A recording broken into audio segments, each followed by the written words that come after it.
nosso estudo sobre a Bíblia. Nós estamos na fase, olha só, irmãos, não se esvai nessa etapa, mas isso é só mais uma etapa. Nós falamos do que é o objetivo da Bíblia, do que a Bíblia fala, Jesus Cristo. O que é a Bíblia? A revelação do que ela fala, Jesus Cristo. E agora nós estamos passando todos os livros da Bíblia em revista. Claro que nada substitui a leitura, né? E não é uma leitura, é uma leitura atrás da outra. Cada vez que a gente lê, a gente aprende uma coisa totalmente diferente. Porque além de tudo, quem dá a direção é o Espírito, amém? E nós falamos dos estilos, falamos já sobre os 5 livros do a primeira classificação. Os primeiros 5 livros são o que a gente chama de Pentateuco. Depois nós falamos rapidamente sobre os livros históricos. E semana passada nós entramos nos livros que a gente chama de sapienciais ou poesias, ou sapienciais e poesias. E nos concentramos exclusivamente em Jó, porque é um livro que merece a gente parar, todos merecem, ou todos, mas é um livro que merece particularmente uma atenção por seu grau de complexidade. Então nós dedicamos um curso só para falar do livro de Jó. E hoje nós vamos tentar falar dos outros livros dessa mesma classificação. Quais são eles? Salmos, Eclesiastes, Cantares e Provérbios. Amém? Começando então com Salmos. Livro de Salmos. Amém? Então pode abrir tua Bíblia aí, bem no meiozinho. O livro de Salmos está bem lá no meio da Bíblia. Mais ou menos no meio, né? No centro da Sagrada Escritura. Livro de Salmos. Logo depois de Jó. Amém? Olha lá, Salmos. Então vamos lá. Salmos é uma coleção de 150 cânticos, orações e poemas. Alguns salmos foram compostos para ser uma oração. Outros foram compostos para ser uma música. Amém? Olha que lindo. Então os salmos, cada um deles tem uma história particular. Por isso que o certo, quando se trata do livro de Salmos, não é falar como a gente fala de outros livros. Por exemplo, falar de Jó. Jó, capítulo 42, versículo 3. É assim que a gente fala, capítulo, versículo. O caso de Salmos não é capítulo. Não tem capítulo 1, capítulo 2, capítulo 3, capítulo 4. Não. Tem Salmo 1, Salmo 2, Salmo 3, Salmo 4. Ou Salmos, né? A gente também pode falar Salmos 1, Salmos 2. Depois a gente está fazendo referência ao livro ou ao salmo individualmente. Amém? Mas é heresia falar Salmos capítulo 3, capítulo 4? Não. Claro que não, né? Não é problema. Mas estamos só falando da correção. Da mesma maneira que não é apropriado falar, por exemplo, 1 Samuel. Não, Samuel é livre, primeiro. Nem falar segundo aos Coríntios. Não, segundo aos Coríntios, que é carta ou epístola, né? Então o salmo certo é falar Salmo 1, Salmo 2, Salmo 23, Salmo 44, Salmo 50, Salmo 91. Amém? Porque cada salmo ele tem início, meio e fim. Amém? Meu irmão Joel, só mais um pouquinho. Só um. Quem que escreveu os salmos? Quem escreveu os salmos? Vários autores. Alguns a gente sabe, outros são anônimos. O que é anônimo? Que a gente não sabe quem é. Tá vendo? Por exemplo, Salmo 1, quem escreveu? Não sabemos. Não sabemos quem escreveu o Salmo. Salmo 23, sabemos, foi o rei Davi. Salmo 91, sabemos, foi Moisés. Amém? Então alguns a gente sabe, outros não. Quais são os autores conhecidos dos Salmos? O rei Davi, que escreveu 73 salmos. Asaf, que escreveu 12 salmos. Filhos de Corá. Existem salmos atribuídos aos tais filhos de Corá. 11. Emã e Etã, 2. Salomão e Moisés, 3. E 1/3 de todo o livro de Salmos foi escrito por não sabemos quem. No total, 49 salmos foram escritos por pessoas que nós não sabemos exatamente quem foi. Amém? Se a gente sabe que Moisés foi um autor, Davi foi outro, então a gente já sabe o arco de tempo que o livro de Salmos foi sendo construído. Ele foi construído desde lá do século XV a.C. até o cativeiro na Babilônia, mais ou menos ali século V depois de Cristo, antes de Cristo. Então mais ou menos 1000 anos de composição do Salmo. Quando esses autores criaram os Salmos, eles já tinham em mente criar um livro de Salmo? Não tinha essa pretensão. Vou escrever um Salmo para aquele livro que depois vai virar um. Não. Simplesmente os Salmos foram sendo construídos, como orações, como cânticos, né? Foram sendo construídos. E chegou um momento que achou-se conveniente reuni-los num livro. E isso aconteceu exatamente naquela época do cativeiro da Babilônia, isso a gente sabe.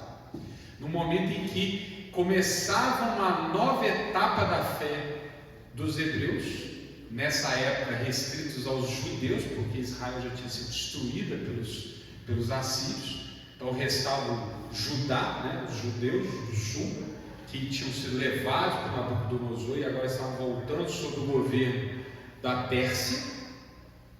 E é naquele momento a fé judaica ela ganha uma nova roupagem, na época que começam as sinagogas, que mais tarde vai dar origem à fé farisaica, que Jesus ele meio que combatia, né? Então, nesse momento é que começa a vir a preocupação com a ideia, a preocupação de juntar os livros sagrados. E é exatamente nesse momento, quando a Bíblia está sendo construída, que os salmos foram reunidos num livro, o livro de Salmos. Amém? Irmãos, história bonita essa, né? História bonita. Tem muita gente que não sabe de uma coisa super interessante. Existe uma organização. Os salmos não estão dispostos nessa ordem à toa, não. Na verdade, o livro de Salmos são 5 livros. O livro de Salmos, na verdade, são 5 livros reunidos. Cada um dos 5 tem início, meio e fim. Olha que interessante. Às vezes o irmão não se dá conta disso. Eu também, de cabeça, não sei. Estou com a minha cola aqui, né? Quando que começa e termina cada um desses livros? O primeiro deles começa no capítulo 3, no Salmo 3, e vai até o Salmo 41. O segundo, o primeiro vai do 3 ao 41. O segundo vai do 42 ao 72. O terceiro vai do 73 ao 89. O quarto vai do 90 ao 106. E o último vai do 107 ao 145. Aí alguém pergunta, mas peraí, pastor, e o Salmo 1 e 2 e o Salmo 146, 47, 48, 49, 50? Os 2 primeiros compõem uma introdução e os 5 últimos uma conclusão, ou melhor, podemos também chamar como um prólogo e um epílogo. Amém? Definição de prólogo é diferente de introdução e epílogo é diferente de conclusão. É melhor usar prólogo e epílogo. Por quê? Porque nos últimos 5 salmos não se conclui nada, né? Apenas se amarra a mensagem. Amém? Como é que o Salmo 1 começa? Olha que lindo. Vamos ler rapidinho aqui, Salmo 1, versículo 1. Vamos ler de todo não, só o início. Bem-aventurado o varão que não anda segundo o conselho dos ímpios, nem se detém no caminho dos pecadores, nem assenta na roda dos escarnecedores. Antes tem o seu prazer na lei do Senhor, e na lei medita de dia e de noite. Mais um. Pois será como a árvore plantada junto a ribeiro de águas, a qual dá o seu fruto na estação própria, e cujas folhas não caem, tudo quanto fizer prosperar. Amém? Olha que lindo. É a introdução, ou prólogo. Existe aquele que se junta na roda dos escarnecedores, existe aquele que guarda da lei de Deus. Esse segundo vai prosperar. Está entendendo que isso é um chamado de continue lendo esses salmos? Se apegue a esses salmos, aprenda com esses salmos. Esse livro vai fazer diferença na tua vida. Amém? Assim como também lá no finalzinho, vamos lá para os últimos? Vamos lá. Vamos para o Salmo 100, pode ser o 148. Vamos lá, Salmo 148. 148.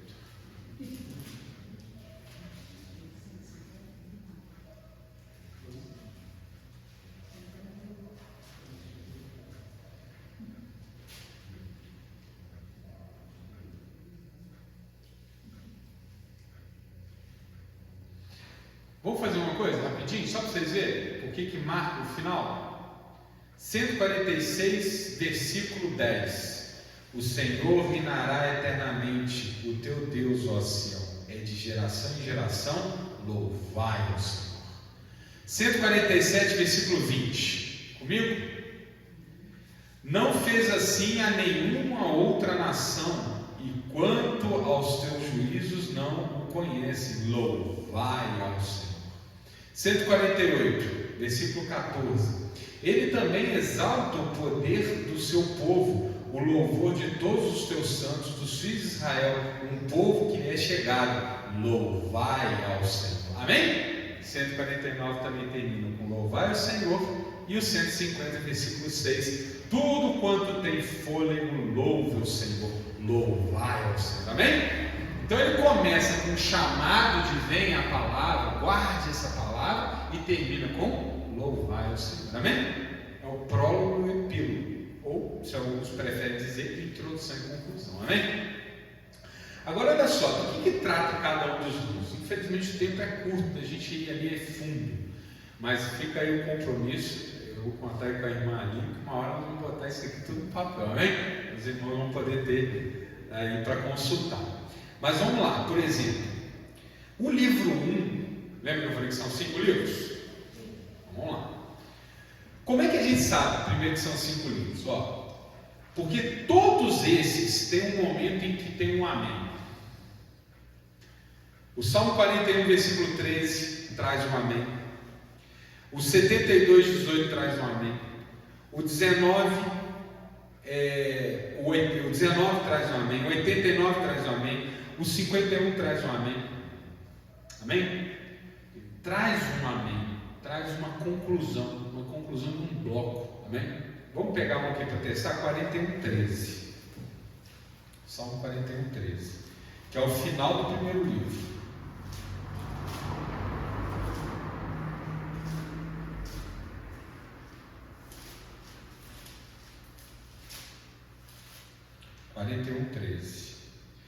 Bendito seja o Senhor, Deus de Israel, do século e século. Amém e amém. Aqui termina um livro com amém. Amém? Olha que lindo. E aí, se a gente avançar lá, lembra que o segundo livro vai do 42 ao 72? Vamos para o 72, versículo 18. 72, versículo 18.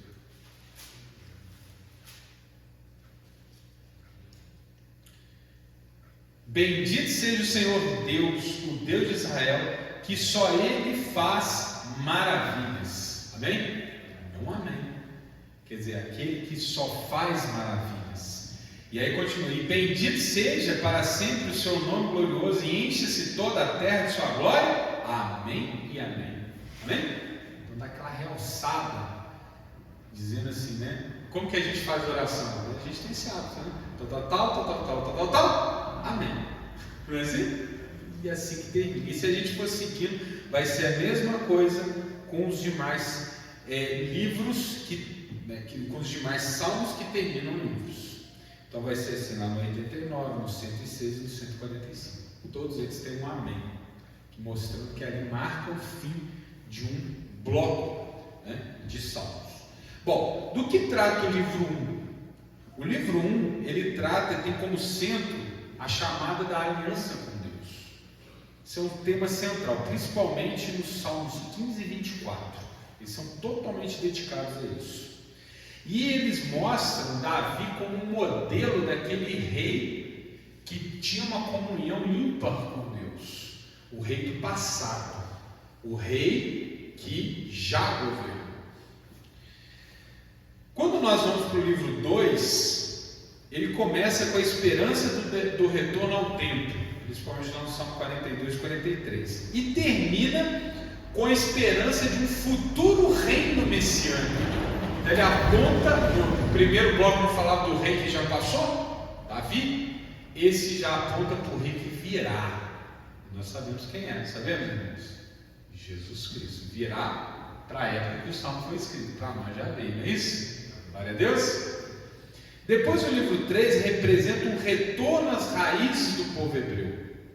Começa com orações de Moisés, Salmos 90 e 91, e vai falando da soberania do Eterno e chamando que todas as criaturas devem louvar ao Senhor.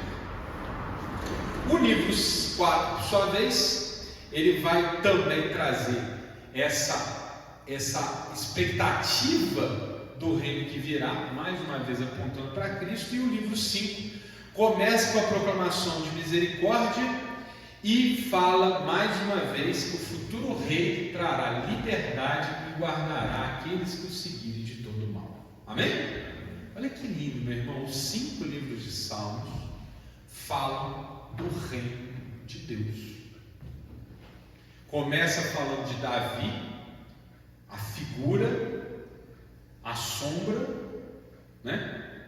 O rascunho, vamos dizer assim, para apontar para aquele que é o verdadeiro rei, que viria da genealogia de Davi, mas seria muito maior que Davi. Lembra quando a palavra diz: o meu Senhor se senta ao lado do Senhor? Davi fala, o meu Senhor, como aquele rei que viria da minha genealogia sendo maior do que eu, Davi diz. Então esses 5 livros dos Salmos compõem uma trajetória que aponta para Cristo. Amém? Depois, faça esse exercício. Leiam, por exemplo, Salmo 15 e 24, chamada fidelidade com Deus. Leiam o 16 ao 18, que fala sobre as experiências de Davi. Leiam o Salmo 42 e 43, que fala da esperança do retorno ao templo de Sião. Leiamos o Salmo 90 e 91, que são as orações de Moisés. Amém? Vamos ler esses textos juntos, vocês vão ver que eles têm sinergia, eles conversam entre eles. Assim como temos o Cântico da Peregrinação, que é o 120 e 136, que é muito, muito bacana. Eu chamo muita atenção para o Salmo 119. Quem conhece? Quem já leu o Salmo 119? É o maior salmo e o maior capítulo da Bíblia. Um salmo enorme. Ele é o mais longo e explora a maravilhosa obra de Deus. Olha que salmo bonito esse. Esse, aliás, você tem que ter fôlego para ler. Pode até ter 2, 3 viagens. Amém? Está claro, meus irmãos? Então, o Salmo é um livro que foi escrito ao longo de 1000 anos, que não tinha pretensão de ser um livro quando foi sendo composto, que em determinado momento essas orações, os cânticos foram reunidos numa ordem tal que podemos perceber que existem 5 blocos internos, ou 5 livros, que começa com um prólogo ou uma introdução, lá 1 e 2, e termina com um epílogo ou conclusão, que são os 5 últimos, quando se fala louvai o Senhor. Glória a Deus? Amém. Irmãos, o segundo livro que nós vamos tratar hoje é o de Provérbios. Provérbios já tem uma finalidade muito diferente de Salmos. Quando nós estamos fazendo uma oração, os Salmos caem com uma luva, né, irmão Jonas? Aliás, tem irmão que gosta de orar com o Salmo. É feio isso? Não. Pastor, mas Jesus fala que não façamos vãs repetições. Irmão, estou falando que é vã repetição. Vã repetição é quando você fala ABCD, ABCD, ABCD, ABCD. Tem gente que olha assim, né? Não é lá, BCD do né? Aí é uma repetição, você está falando, você não sabe nem o que está falando. Está pensando nos problemas do dia seguinte. Aí não. Agora, quando você pega um salmo, você decora o salmo e apresenta a Deus, ô irmão, não tem introdução melhor do que essa de uma oração, não. Bem-aventurado aquele que teme o Senhor e anda no seu caminho. Ó Senhor, eu quero ser esse bem-aventurado. Isso é lindo, amém? É uma oração, o salmo é oração, decore, não tem problema nenhum, não. Ô irmão, às vezes você está ali numa luta, às vezes a gente tem que ter o salmo na cabeça, porque às vezes a gente não pode sacar na hora, mas a gente tem que expulsar o diabo, amém? Sou contra decorar, não. Vamos decorar, isso não é bambam repetição, não. Se é com, sabe, o coração quente ali, meu irmão, é válido. Salmo nos ajuda isso. Agora, provérbio tem uma outra finalidade. Provérbio, ele tem já um objetivo de nos instruir para a prática do dia a dia. Que pega a parte da fé, ok? Fé, louve ao Senhor, confie em Deus, apresente ao Senhor os seus problemas, mas que também fala de outras coisas, como por exemplo, tem que trabalhar, irmãozinho, olha para as formigas, tem que ser igual a elas. Você tem que cuidar da tua casa. Esposa, você tem que ser a coluna da tua família. Varão, você vai passar essa vergonha e deixar a mulher te sustentar? Irmãozinho, vai olhar para a mulher na rua, não. Prático. Economiza dinheiro. Não seja preguiçoso. Amém? Ele vai ensinando para a gente coisas da sabedoria de Deus aplicada à prática dos homens. Amém? Tanto é que não cabe muito se orar com o salmo, com o provérbio. Tirando um outro. Como o rosto é para a água, seu coração é para a pessoa. Não é uma oração, é uma instrução. Amém? O coração como sendo o centro do seu eu. Isso casa quando Jesus vai falar. Não adianta você limpar as mãos, o reverendo pregou no domingo. Não adianta você limpar as mãos na hora de comer para manter sujo o teu coração. O coração é assim. Amém? Então, é uma sabedoria prática. E não é à toa que os salmos são pequenininhos, que os provérbios são pequenininhos. Amém? Eles são pequenininhos. Para quê? Que é para o sujeito entender rápido. Não estica muito a prosa. É pá! Você pode pegar aqui qualquer lugar aqui, você tira um versículo e lê, já te dá uma informação. Às vezes é uma informação linear, apenas uma afirmação, ou às vezes é uma dialética, uma contradição. Seja isso e não seja aquilo, faça isso e não faça aquilo. Se for assim, não será daquele jeito também. O provérbio ele trabalha dessas duas maneiras. Vou pegar uma aqui, tá? Aleatória, abrir aqui de qualquer jeito. Aqui, pum. Capítulo 25, vai lá, versículo 2.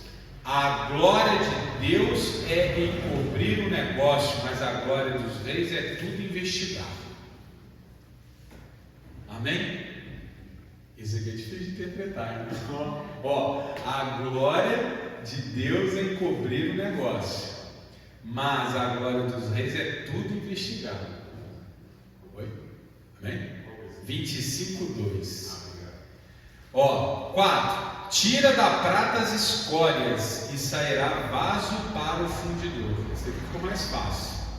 Você tem que tirar a escória o quê? Você tem que pegar ali a prata e limpar ela, né? Para depois você fundir alguma coisa. Vai te dar uma informação do seu dia a dia, de um problema que você está enfrentando, uma coisa, um dilema que você está, né, lidando. Vamos lá. Vamos pegar um outro aqui. Vamos lá. 3:3. Não te desamparem a benignidade e a fidelidade. Atas ao teu pescoço e escreve-as na tábua do teu coração. Olha que lindo. 3:3. Não te desamparem a benignidade e a fidelidade. Ou seja, você tem que ser benigno e fiel.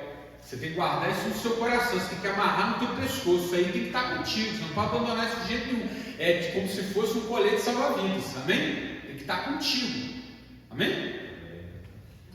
Está lá, 3,32, porque o perverso é abominação para o Senhor, mas com os sinceros está o seu segredo. Olha que lindo esse aqui. Esse é daqueles tipos que é um contra o outro, né? Ó, o perverso é abominação para o Senhor. Se for perverso, Deus vai te abominar. Agora, os sinceros, esse guarda o segredo de Deus. Deus fala com ele. Ó, que lindo. Quando ele ora, Deus escuta e fala. Amém? Então esse provérbio está nos ensinando a ser o quê? Sinceros. Não é bonito? E vai falar de um monte de coisa. Cada um. Ó, 8,18. Riquezas e honra estão comigo. Sim, riquezas duráveis e justiça. Então a riqueza ela tem que andar do lado da justiça. Não vale a pena você ficar rico sendo desonesto. Amém? E aí por diante. Então, ó, tem palavra que liga a fé, tem palavra que liga a conduta prática, né? Eu vou abrir um negócio, leia Provérbios, com certeza vai te dar muitas dicas. Eu tenho um projeto, Provérbios vai te ajudar. Eu vou virar marido agora, vou casar, estou para casar, então como é que eu vou aprender a ser um bom marido? Provérbios vai te dar um monte de dicas, amém? E tudo curtinho, que é para você tudo pegar a mensagem rápido, amém? Glória a Deus. Então, Provérbios é um livro prático. Prático. Tanto é que você já deve ter percebido, principalmente no culto de sexta-feira, na bênção completa, quando a gente vai enveredar para um assunto prático, geralmente Provérbios aparece, né? Agora, a gente vai falando de coisas mais espirituais, aí Salmos domina e outros textos. Irmão, só uma questão aqui importante. Provérbios foi escrito por Salomão, amém? Provérbios inteiro? Não, tem uma hora que você entende que é uma mulher que está escrevendo, então provavelmente a mãe de Salomão também escreveu, tá bom? E tem outros autores aqui, em algum trecho, outros autores também se apresentam, mas ele é basicamente um livro de Salomão. E olha que interessante, Salomão entrou para a história como sendo sábio, né? Ele, o sábio, está nos ensinando sabedoria. Então é um livro de sabedoria. Glória a Deus. Então quando a gente precisa de uma informação de sabedoria prática, a gente vai. Eclesiastes. Que livro mal-humorado. Esse aqui faz às vezes o cérebro fundir. Peraí, para tudo. O que vocês querem com esse livro? Pergunta. Ó Senhor, o Senhor quer o quê? Que eu perca a vontade de viver? Né? Porque é tudo ilusão. Aqui tem coisas maravilhosas. É um dos meus livros favoritos. Isso aqui é filosofia. Irmão, o livro, mas é pesado, né, irmãos? É ou não é? Tudo é ilusão. E a Mariana sempre fala, né, que é sobre essa correr atrás do vento, né? Correr atrás do vento. É como aquele cachorro fica correndo atrás do próprio rabo. Faz sentido? Ou correr atrás da sombra, faz sentido? E é verdade que a maior parte da nossa vida, pelo menos antes de conhecer Jesus, a gente corre atrás do vento, né? A vaidade, né? Aí fica lá se embelezando, adorando a beleza, porque daqui a pouco vem a velhice aí.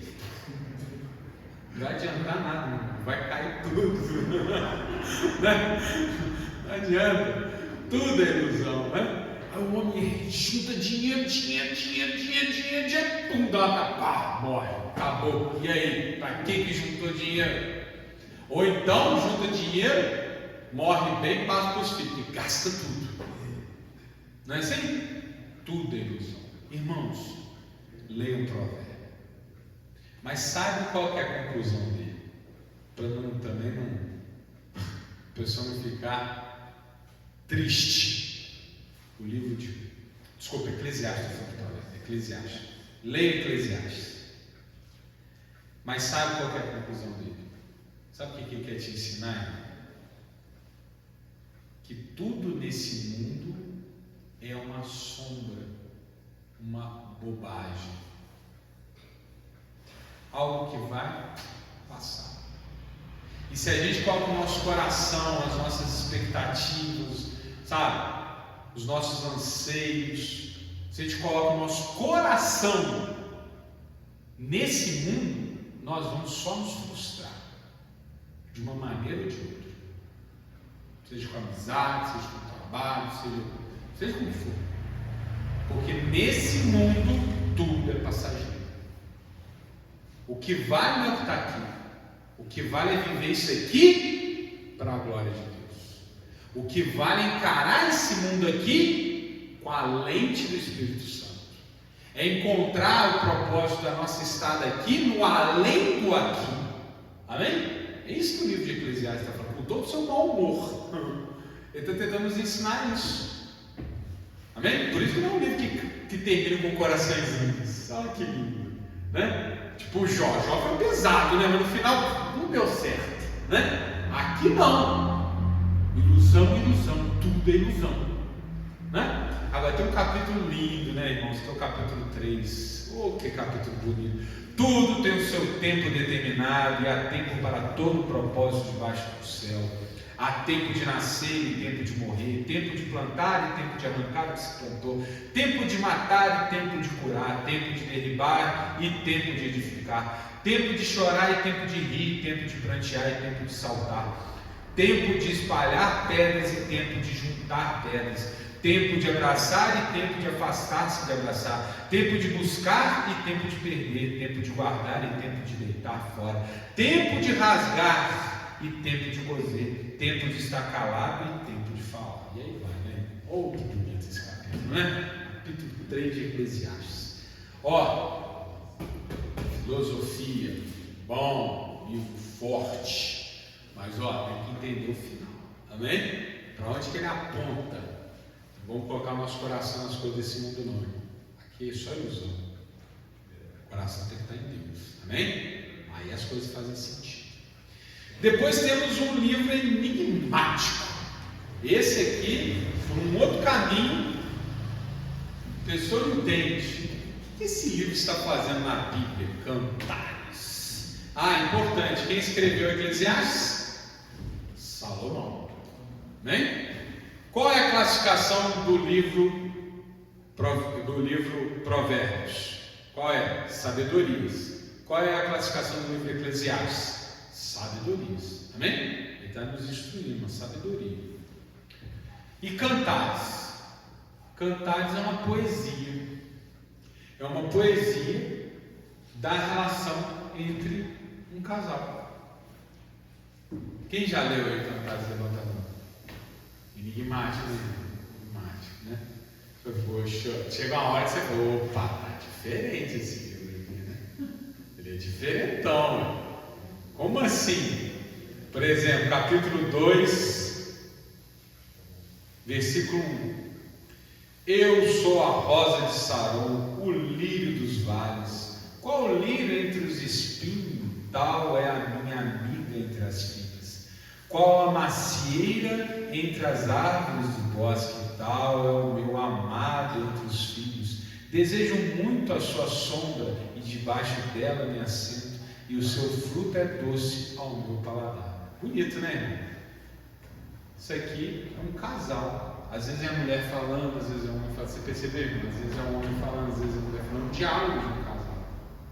Bonito, mas às vezes a coisa fica até um caminho estranho. Não tem nada a ver com a Bíblia isso aqui, né? Fica mais esquentadinho o texto. Mas, meu irmão, por que isso aqui? Meu irmão, porque o amor de um casal é bonito mesmo. O amor de um casal deve ser, sim, vivido, experienciado plenamente. É bonita essa relação. Tem gente lá fora, cristão, que interpreta errado. Casal é um negócio bonito, a vida em comunhão é bonita em todas as suas áreas, entende? Todas as suas áreas. Se é santo, que bonito. Amém? Eu tenho que viver esse amor. O marido ama a esposa, para a esposa cuidar dos filhos. Amém? casa começa errado. O livro de Cantares está nos mostrando isso. Agora, tem também a parte espiritualizada da leitura. Muitos fazem a relação, como lá na frente do Novo Testamento, aquela passagem que vocês conhecem, que a igreja é a noiva e Jesus é o noivo, faça também a interpretação que aqui a mulher representa a igreja e o homem Jesus. E além, portanto, da comunhão de um casal, também existe essa grande comunhão cósmica no plano de Deus. Amém? É válida essa interpretação, é bonita também. Amém? E vale o que o Espírito Santo fala no teu coração, como você vê. Aqui tem mensagens belíssimas, enredadas, né, nesse livro de amor que fala de um casal. Bonito, vale a pena. Olha, tudo vale a pena na Bíblia, né? É um livro de sabedoria também, não deixa de ser, embora tenha aqui um tônus da poesia. Amém, irmãos? Então, esses livros é o que formam esse bloco que nós classificamos como poesia, livros sapienciais e poesia. Primeiro, Jó, fala da jornada de um homem justo que perdeu a bênção de Deus e viveu a angústia, né, do sofrimento, e foi provocado pela sabedoria do mundo, representado aqueles 3 homens que representavam linhagens de sabedoria do Oriente Médio. E no final Deus se apresenta para dizer: meu amigo, não tente me interpretar. No final nós sabemos, a grande pergunta de Jó é: por que existe sofrimento no mundo? E a gente entende no início do livro.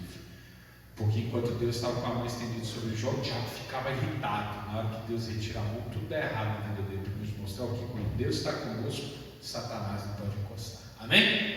No final vem Deus e reestabelece tudo para dizer: quando eu estou. Glória a Deus. Salmos, na verdade, 5 livros compostos ao longo de muito tempo, nos dão aí belíssimas orações, cânticos.